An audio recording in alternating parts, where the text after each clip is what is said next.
तर नमस्कार मित्रांनो, बघू शकता राम राम मित्रांनो, बघू शकता आमच्या गावातले पवित्र देव.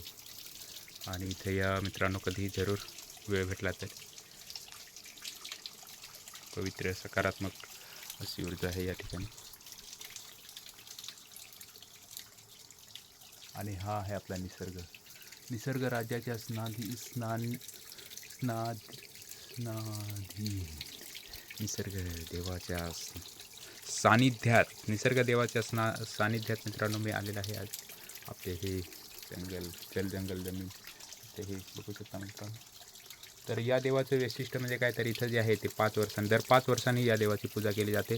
तर यावर्षी या पवित्र देवाची पूजा करण्यात आलेली आहे. आणि इथं बघू शकता मित्रांनो, आपल्या या देवाचा आकार, नैसर्गिक असा आकार बघू शकता मित्रांनो. वाघोबा देवाचा आकार घेतलेला आहे. तर अशा प्रकारे मित्रांनो हे पवित्र असं दर्शन आज तुम्हाला घडवलं. धन्यवाद. जय हिंद, जय महाराष्ट्र.